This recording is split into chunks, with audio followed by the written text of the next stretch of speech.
Amados, les invito a abrir sus Biblias en el libro de Levítico. Estamos en el capítulo 5 de este libro manual sacerdotal, o visto de una manera más sencilla, es la forma en la que hombres pecadores e injustos pueden acercarse a un Dios infinitamente santo e infinitamente justo. Por eso vemos todas las legislaciones que Dios le dejó para el pueblo de Israel y sacamos nosotros aplicaciones para nuestra vida en el nuevo pacto. Dice así, versículos 5 y 6. Cuando pecare en alguna de estas cosas, confesará aquello en que pecó. Y al final del versículo 6, y el sacerdote le hará expiación por su pecado. Muy bien. Cuando pecare, dice, cuando pecare en alguna de estas cosas, confesará aquello en que pecó. Yo quiero hacer hincapié en esta pequeña meditación en la confesión. Y cuando pecare tiene más de un sentido. Realmente, si nosotros lo queremos ver en algo que aplica a nosotros, es cuando la persona se da cuenta de su culpa. Aunque una persona es culpable de un pecado en el momento en que lo comete, esto está claro, esta no tiene idea de que necesita expiarlo. ¿Hasta cuándo? Hasta que se da cuenta de su pecado. Si nosotros vemos en retrospectiva los versículos 3 y 4, vamos a ver que en el versículo 3 dice: si tocara inmundicia de hombre, cualquier inmundicia suya con que fuera inmundo, y no lo echare de ver, o sea, y no se diera cuenta. En el versículo 4 dice: o si alguno jurara a la ligera con sus labios hacer mal o hacer bien, en cualquier cosa que el hombre profiere con juramento, y él no lo entendiere, o sea, recién nos damos cuenta de la necesidad de expiar ese pecado cuando nos damos cuenta de que cometimos pecado. ¿Y qué sigue a eso? Antes de hacer la expiación, antes de hacer la ofrenda por ese pecado, necesitamos confesar el pecado. Esto es una muestra de genuino arrepentimiento. La confesión era una preparación importante para la ofrenda por transgresión.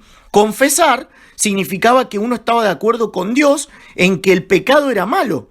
Si no había confesión de pecado antes del sacrificio, en este caso el sacrificio no serviría para nada, porque iba a ser un rito superficial.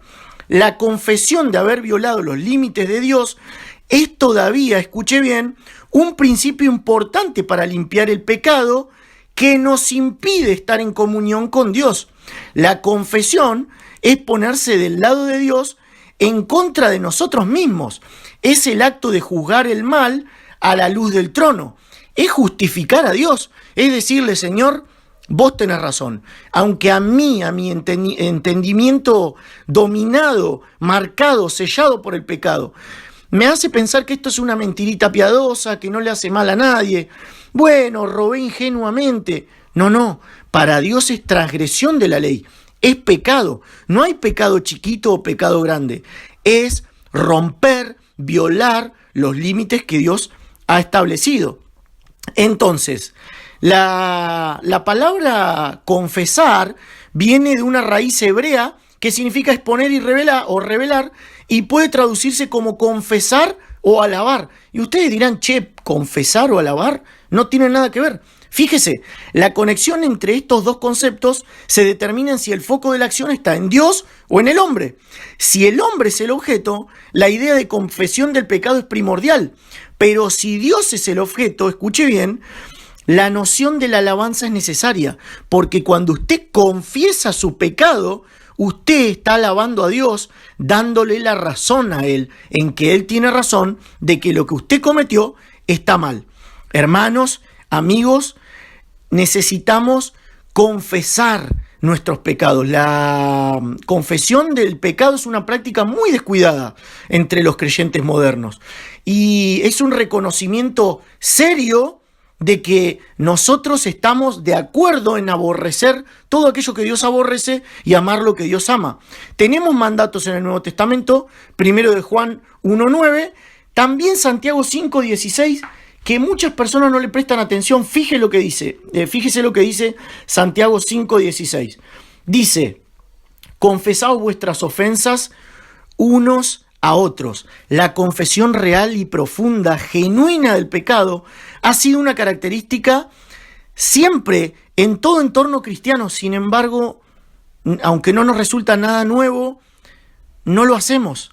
Pareciera que confieso mi pecado a Dios, que obviamente es lo urgente, pero también necesitamos confesarnos los pecados los unos a los otros para crecer en humildad y en santidad. Fíjese lo que dice Hechos 19, 17 y 20. Dice, muchos de los que habían creído venían confesando y dando cuentas de sus hechos. Esto significaba que los cristianos se ponían a cuentas con Dios y confesaban abiertamente su pecado, y esto era parte de eso. Realmente no necesitamos, como algunas sectas, confesarnos con un sacerdote, pero por motivos, escuche bien, de honestidad, de humildad y responsabilidad y limpieza, debemos hacer confesiones de pecado los unos a los otros. Esto muestra que hubo un genuino arrepentimiento, que ya no nos importa humillarnos delante de los hermanos, porque hemos transgredido la ley de un Dios santo y justo, y sabemos que Él es fiel y justo también para perdonarnos de todos nuestros pecados y limpiarnos de toda maldad. Así que empecemos a poner en práctica estos mandatos bíblicos para todos nosotros. Confesión de pecados los unos a los otros. Gracia y paz para todos ustedes.